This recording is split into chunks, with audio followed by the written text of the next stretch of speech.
Vamos falar da barragem do Rio Brumado. Essa barragem, ela tá aqui na Chapada Diamantina e ela abastece cidades da Chapada Diamantina e ela fica ali em Rio de Contas. 23 metros cúbicos de água, equivalente a 23,23% da sua capacidade total. Tá baixo lá, a cota está em 1.000 metros. Este volume representa uma condição crítica, pois a barragem tem um limite mínimo operacional estabelecido. Quando atingir este nível, a liberação de água para usos menos prioritários deve ser suspensa, reservando o volume disponível exclusivamente para o abastecimento humano e a criação de animais conforme recomendações de NOx.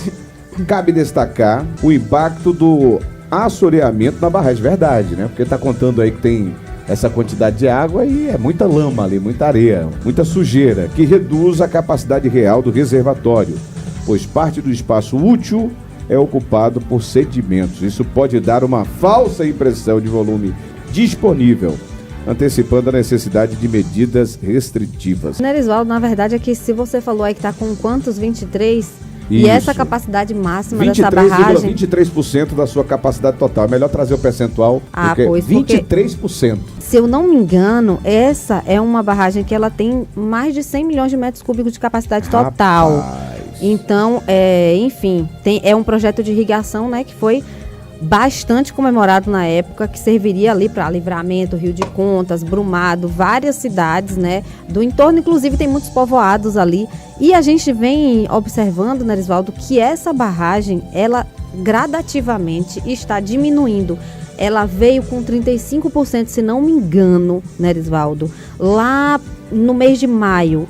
Caiu para 29% no mês de agosto. Agora ela está com 23%, pelas minhas recordações aqui, não sei se tô com...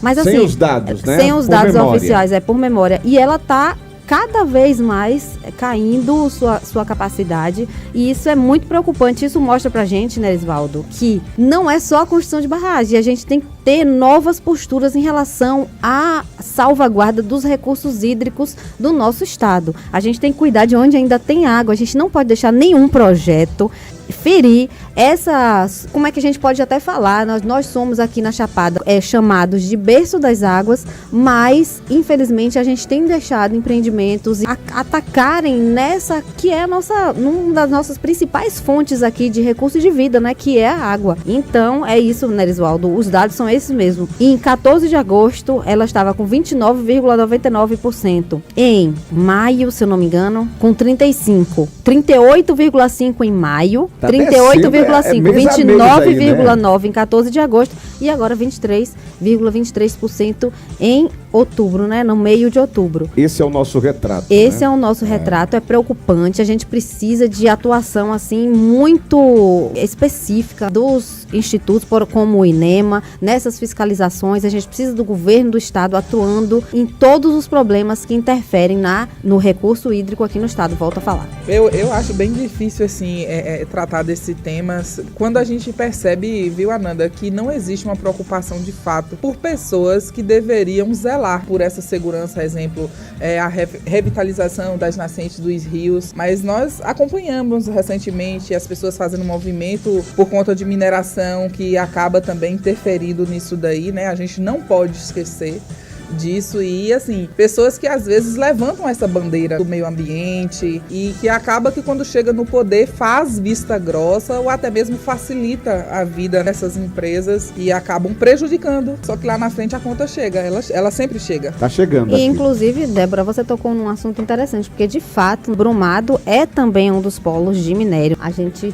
tem um reconhecimento ali da região também com a mineração, então pode ter alguma relação, não estou dizendo que tem, né? Mas a gente sabe que tem a exploração de ferro ali em Brumado e a gente já tem novas concessões para exploração no mesmo local. Então, assim, será que a gente está de fato relacionando? Será que a gente tem estudos suficientes? Gente, a gente aqui não está falando contra a mineração, a gente usa, né, bateria de lítio, a gente usa celular, a gente não está falando contra, né? Mas a gente está dizendo assim, ó, os estudos de impactos ambientais, eles precisam ser feitos com a máxima seriedade. E em qualquer impacto que atinja especialmente os recursos naturais, como a água, e também socialmente, como as comunidades, eles precisam ser interrompidos. Aqui não tem ninguém interessado em virar zona de sacrifício para ninguém. A gente não quer aqui, a gente vai destruir uma comunidade para que o Sudeste tenha mais energia. A gente vai acabar com o nosso recurso hídrico para que a gente possa cavar e ter mais minério. Esse não é o interesse de nenhuma região, pode ter certeza. Todas essas coisas têm que ser feitas com uma profunda seriedade e com a responsabilidade de não impactar a vida das pessoas. E não é isso que a gente vem vendo. A gente vem vendo um impacto sempre profundo na vida das pessoas com relação a esses grandes mega empreendimentos. A gente pode fazer isso. Acredito que nós temos inteligência, ciência suficiente para fazer isso, reduzindo impactos e fazendo com que as populações possam seguir suas vidas, seus modos de produção, que é tão importante para todos nós. Mas é justamente isso, e foi importante essa sua fala nesse sentido, Ananda, porque a gente vai dar um exemplo aqui, por exemplo, de Chapada. Digamos que venha uma empresa dessa, eu estou falando aqui supostamente, né?